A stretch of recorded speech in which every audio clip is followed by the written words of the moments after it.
যা।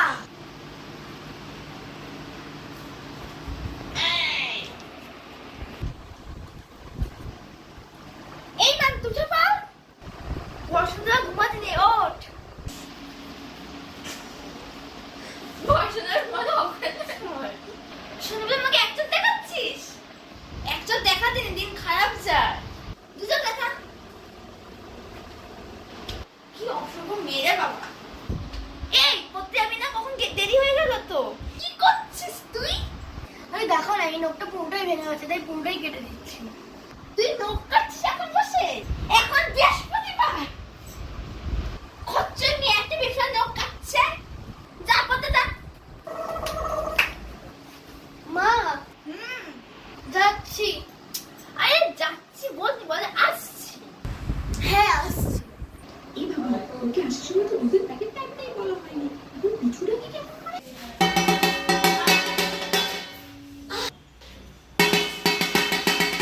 কি বলে আমার ডাকছো কেন? এই পেছনে রাখা দুধের প্যাকেট নিয়ে আসবি। তার মুখে বললেই তো হয় না। এই বাবা তুই বুঝতে পারছিস না? ওহ শব্দ লাগে ভয়। আচ্ছা বলো তো, তুই তুমি দাঁড়িয়ে যা। এটা আবার কি মানে? এটা আবার কি মানে? অথচ তুই বুঝবি না তুই। এই চুলটা চুল কোথায় যাচ্ছে? চুল বেঁধে যা। এটা কি মানে? আরে সন্ধ্যেবেলা চুলগুলো বেরোতে নেই। ঠিক আছে বেঁধে দিচ্ছি। হয়েছে এবার যাই। হ্যাঁ দুর্গা দুর্গা। আরে দেখো ঘরে আছে অশান্তি, আমি দেখবে জুতোটাও উল্টে আছে। দুধ হ্যাঁ এই দেখো সেগুলো গেছে গাছের হালুয়া বানিয়ে দিল। এ কি যখন লাফাচ্ছে, এই জানতে বলো ভালো না। এই এখন ওরা মঙ্গল করো, কারণ না কোনো ক্ষতি হবে না, দেখে রেখো। কি বাসন করে আবার কি না কি এসে হাজির হয়। এই সপ্তাহে নেওয়া পিসি ঠাকুর হয়ে যাচ্ছে। মা এসে গেছি। আবার তুই চুল খুলে ঢুকছিস, তার মানে নিশ্চয়ই তুই চুল করে বাড়ি ফিরছিস। বারবার পই পই বারণ করি পই পই করে যে চুল করে ঘুরবি না। যখন করে চুল কেটে নেবে তখন বুঝতে পারবি। চুল কেন কেটে নেবে? চুল কেটে নিলে অনেক কিছু হয়, টুকটাক হয়, সেটা বুঝবি না। উফ ডানাটা সকাল থেকে চুল কাটছে, আবার কিসে যে খরচ হবে কে জানে। দেখো মা জামার ফোনে বসেছে, নিয়ে গিয়ে তোমার জামা কিনছে। আমি কিন্তু কোনো জামা কিনে দিতে পারবো না। হ্যাঁ রে আমাদের ছোটবেলা আগে এরকম ফোলা ফোলা জামা ছিল, এখন ঘুরে ফিরে তোরাই সেসব পড়ছিস। মা এটা কে? সেজো দাদু। এই ওয়েটসের বাচ্চাটাকে? এটা তুই। আমি এখান থেকে বন্ধ করে। এটা আমি? আমার কপালে তো কালি ঝুলি লাগিয়েছে ওখানে। কালি লাগাবো ঠিক করেছি, সবাই জায়গায় টিভি পড়ায়। মা লিটারালি আমার কপালটা দেখা যাচ্ছে না। তো কপালটাই তো ছোট। কপালটা যখন একটু বড় করা যাচ্ছিল না তখন টিপটাকে তো একটু ছোট করতে পারতে। যত বড় করে টিপ করাতে হবে তত কম নজর লাগবে, তুই এসব বুঝবি না। শুধু কপালে কেন, তাহলে পুরো মুখেই লাগিয়ে দিতে পারতে, তাহলে কেউ আমাকে দেখতোই না। আরে বকিস না, তো জানিস না তাহলে বকিস না।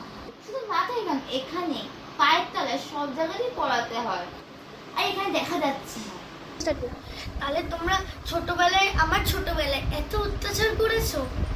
তোর বাচ্চা হলেও পড়াবো। একদম না, আমার বাচ্চা থেকে একদম দূরে থাকবে তুমি। উফ, উফ, কি গরম পড়েছে রে বাবা। কি গো কমেডির মা, কি গো বিনুর মা, এত কটা বাজে, দেরি হলো কেন? উফ, আর বলো না তো বৌদি। আরে আমি তো ঠিক সময়তে বেরিয়েছিলাম, ঝন্টুর দোকানের সামনে একটা কালো বিড়াল আমার রাস্তায় কেটে দিল। আমি যতক্ষণ না একটা রিক্সা গেল ততক্ষণ অব্দি আমি দাঁড়িয়েছিলাম। রিক্সাটা যাওয়ার পর আমি তারপর এলাম, কিন্তু কি বিপদটাই না ঘটছিল। না তো তোমার কি কাজ আছে? দাও আমি হ্যাঁ ঠিক করেছো। আমারই তো দেরি বলো না, তোমার বাড়ির কাজ করে তারপর আমাকে আরেকটা বাড়ি যেতে হবে কাজ করতে। উফ আর কথা পারি না তো, আমাকে রাতে 8টা মেখে দাও। দেখো তো কটা বাজে, আমাকে রুটি করতে হবে। হ্যাঁ হ্যাঁ দাও দাও, তাড়াতাড়ি করে আমি আটাখানা মেখেছি। বৌদি সামনের সপ্তাহে তো একটা ছুটি লাগবে কিন্তু। ছুটি? কিসের ছুটি? আগামী দিনে দুদিন ছুটি করলে ও আবার কি প্রবলেম ক্রিয়েট করবে? ও তো নিজেই একটা প্রবলেম, যেটা তোমরা দুজনে মিলে ক্রিয়েট করেছো। আমার জীবনটা বড় ছাড়কার হয়ে গেল। আমি আর বাসে করে কলেজ যেতে পারছি না। অটো করে যা। না, অটো করেও না। ও মা, ও বাবা, একটা স্কুটি কিনে দাও না প্লিজ। স্কুটি? স্কুটি দুটো? আমি আগের সপ্তাহে একটা ছুটি করেছি, আমার পোস্টও মনে আছে। এই দুটো করেছো? আমার বেশ, তুমি ছুটি করেছো, আমার বেশ মনে আছে। কখন করলাম গো আমি?